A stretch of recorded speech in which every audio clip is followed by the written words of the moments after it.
Hello everyone, my name is Minnie and I am a licensed therapist here in Malaysia. Now today it's going to be a little different, although Fafa is still here with us. Today's therapy wisdom is my own wisdom as a therapist.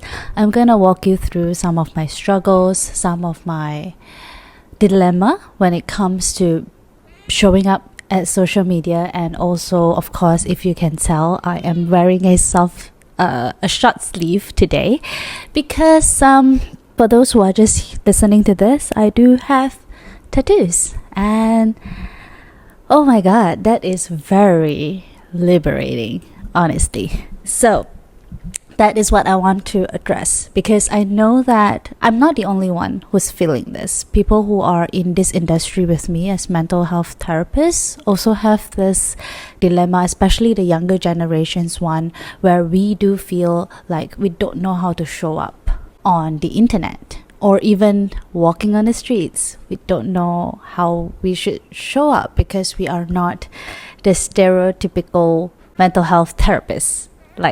We are not. And that's okay. And I just want to encourage everyone that this is okay. And I'm gonna go through my story right now.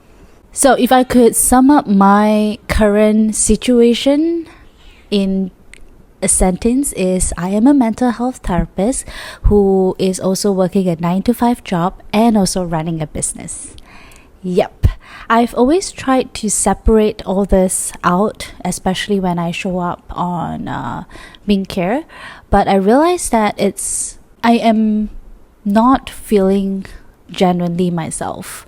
You're seeing just one aspect of me, and I'm not saying that I should always show full spectrum of me, because I do know ethically and professionally I need to show up in certain way, but at the same time I also find it difficult to hide certain parts of my life away, right? So I want to take this chance to also share some what inspired me to really talk about it.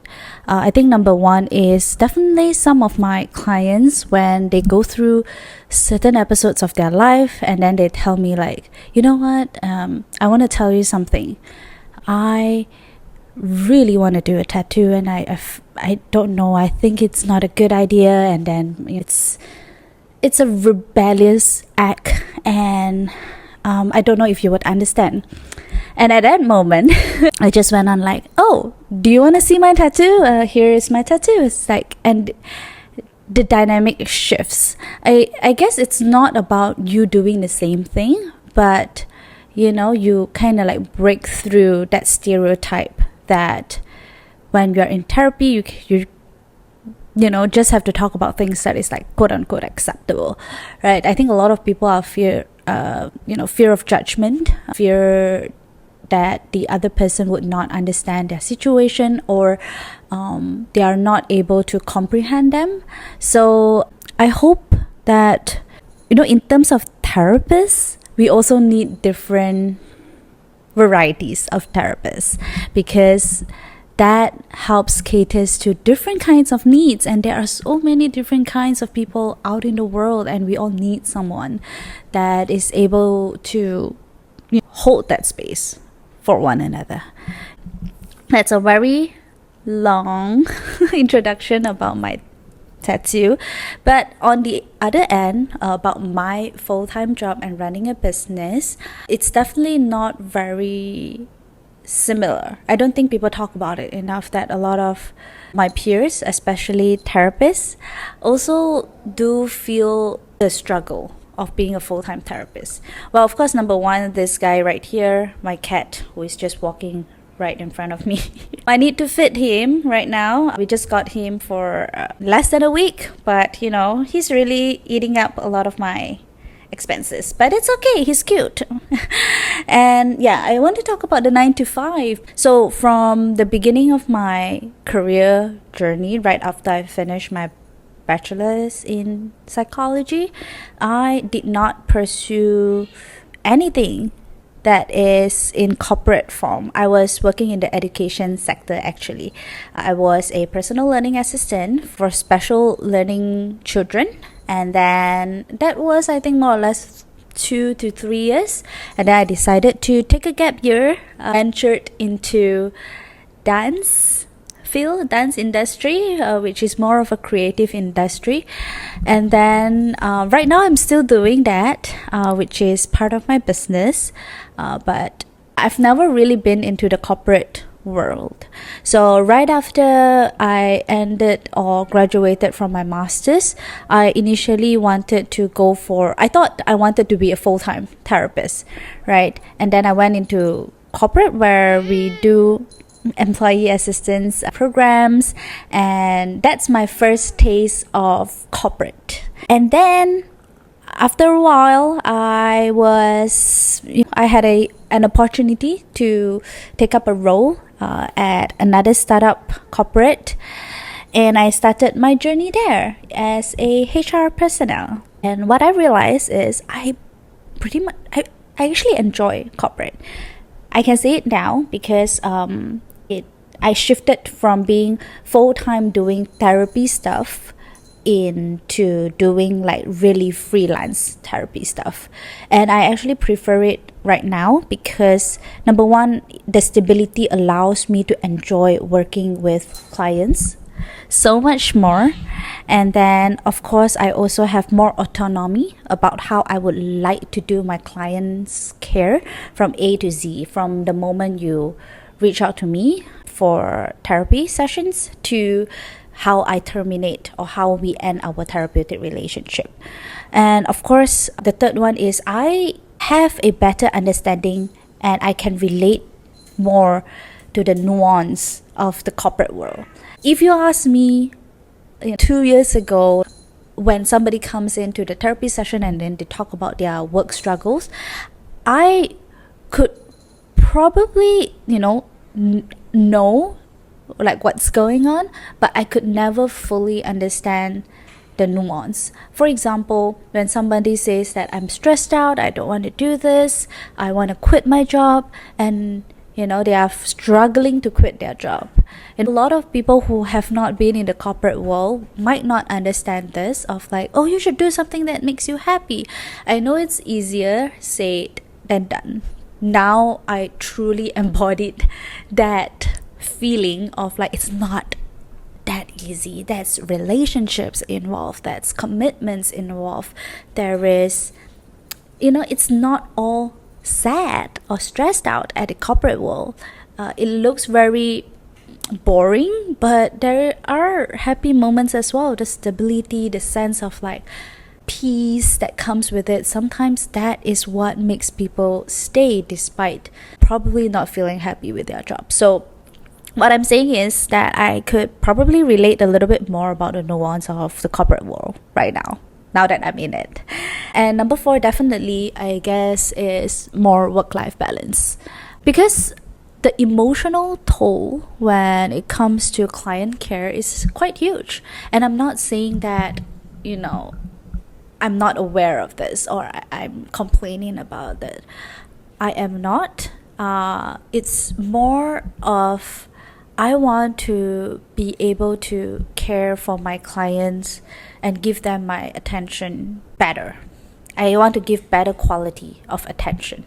And I find that having a 9 to 5 helps me take that worry on financial stability off of my sessions. And when it comes to session itself, I could genuinely just do it for the session itself, and I don't have to worry too much about things outside of the session. Yeah, so I know that some experts, some therapists might not agree with this, but this is what is working for me at the moment. I genuinely love my job as a therapist. I could say that I love it because of the stability I have outside of sessions. And of course, I also mentioned about running a business, and I think that part has been happening for a very long time. I just never really had the chance or had the courage to share about it. I know some of you watching or listening to this might be aspiring therapist or you're a psychology student, you're thinking what to do next. I don't want to discourage people to come into the mental health industry because I think we need more talents like that. You gotta be smart about the industry. And the mental health industry, it's not a very straightforward industry because it involves on people's mental health, their life even. And the reason why I'm sharing this is I want to be as comfortable on screen and also in person when I see my clients as possible.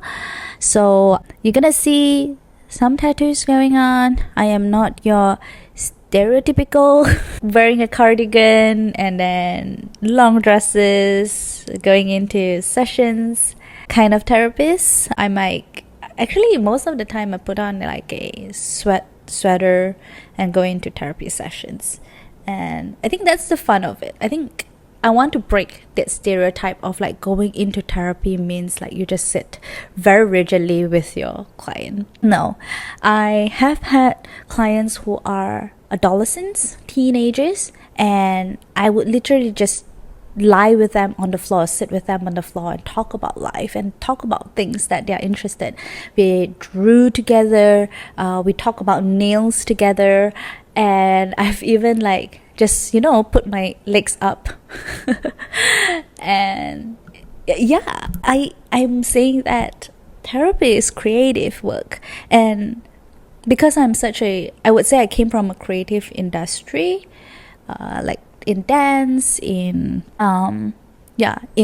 school, it requires a lot of creativity in terms of finding solutions.